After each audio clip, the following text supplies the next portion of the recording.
10 محرم الحرام تاریخ کا وہ دن ہے کہ جس دن اللہ نے بنی اسرائیل کو فرعون سے آزادی دی۔ نبی پاک صلی اللہ علیہ وسلم نے بھی اپنے وقت کے سب سے بڑے طاغوت کو اور کلچر کو چیلنج کیا۔ حضرت امام حسین رضی اللہ تعالی عنہ بھی اسی طرح کے روشنی کے وہ مینارے ہیں کہ جنہوں نے اپنے وقت کے مسائل کو فیس کرنے کا فیصلہ کیا۔ میرے انتہائی قابل احترام بھائیوں، دوستوں، ساتھیوں اور میری بہنوں، آج محرم الحرام کے حوالے سے میں کچھ گفتگو کرنا چاہتا ہوں۔ یہ ایک ایسا مقدس مہینہ ہے کہ جو اسلام کے ہجری کیلنڈر کا پہلا مہینہ ہے، اور اس مہینے میں اسلامی تاریخ کے بہت بڑے بڑے واقعات رونما ہوئے ہیں۔ آج کی اس مختصر گفتگو میں آپ کے سامنے ان پہلوؤں کو لانے کی کوشش کروں گا جو اکثر ہماری نظروں سے اوجھل رہتے ہیں۔ ابھی ہم نے ذی الحجہ کا مہینہ گزارا ہے، میں جو جدوجہد حضرت ابراہیم علیہ السلام نے شروع کی، جس میں آگ میں پھینکا جانا ہے، جس میں آپ کا ملک چھوڑنا ہے، جس میں آپ کا اپنے بچے کو اور بیوی کو ریگستان میں چھوڑنا ہے، بچے کے گردن پر چھری کا پھیرنا ہے، یہ ساری کشمکش، جدوجہد، کوشش، اس کی کنٹینویشن ہم دیکھتے ہیں حضرت موسیٰ علیہ السلام کی کوشش اور جدوجہد۔ بنی اسرائیل کو آپ بڑی آزمائشوں اور تکلیفوں کے بعد آزاد کرا کر 10 محرم الحرام تاریخ کا وہ دن ہے کہ جس دن اللہ نے بنی اسرائیل کو فرعون سے آزادی دی۔ حضرت ابراہیم کا کردار، ان کی کوششیں، ان کی جدوجہد، ان کی قربانیاں، اور اس کی کنٹینویشن ہم دیکھتے ہیں حضرت موسیٰ علیہ السلام کی کوششیں، جدوجہد اور قربانیاں، اور پھر یہ سلسلہ چلتا چلتا نبی پاک صلی اللہ علیہ وسلم اور نبی پاک صلی اللہ علیہ وسلم کی کوششیں، جدوجہد، اور اس کے بعد صحابہ اور خلفائے راشدین اور امام حسین رضی اللہ تعالی عنہ۔ میں ان کوششوں میں چند چیزیں کامن دیکھتا ہوں۔ دیکھیں، سب سے پہلی چیز تو کامن میں یہ دیکھتا ہوں کہ ان کوششوں میں یہ تمام وہ لوگ ہیں کہ جنہوں نے ہمیشہ عزیمت کا راستہ اختیار کیا، ہمیشہ قربانی کا راستہ اختیار کیا، ہمیشہ باطل کے سامنے سر اٹھا کر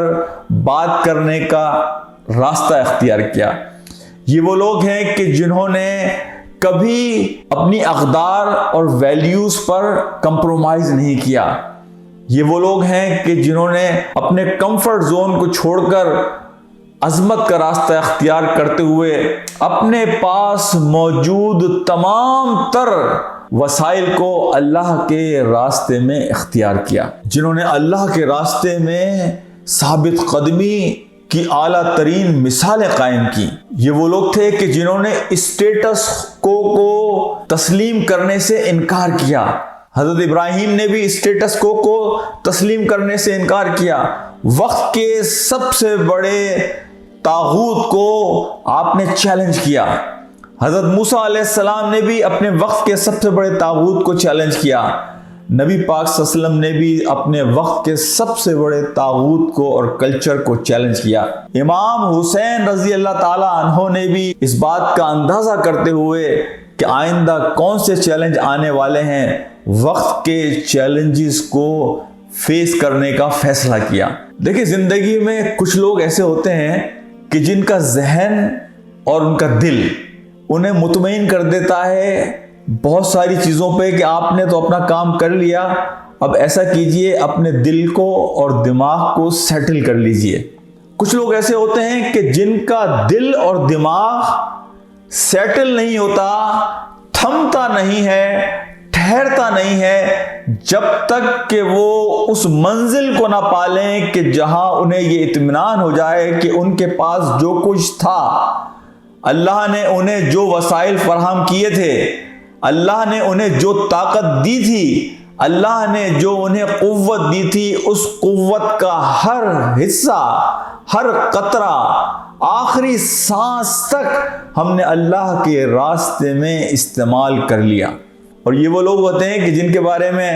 شاعر یہ کہتا ہے کہ جان دی ہوئی اسی کی تھی، حق تو یوں ہے کہ حق ادا نہ ہوا،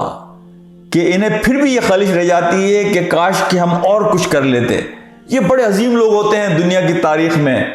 یہ لوگوں کے لیے روشنی کے مینارے ہوتے ہیں۔ حضرت امام حسین رضی اللہ تعالی عنہ بھی اسی طرح کے روشنی کے وہ مینارے ہیں کہ جنہوں نے اپنے وقت کے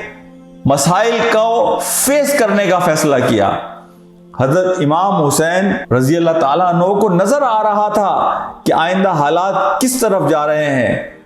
آپ نے 50 سال نبی پاک صلی اللہ علیہ وسلم نے جو اسلامی حکومت قائم کی تھی، آپ صلی اللہ علیہ وسلم کے بعد خلفائے راشدین کا زمانہ، یہ 50 سال کا وہ زمانہ امام حسین رضی اللہ تعالیٰ عنہ نے دیکھا تھا کہ جو ایک سنہری باب ہے ہماری تاریخ کا،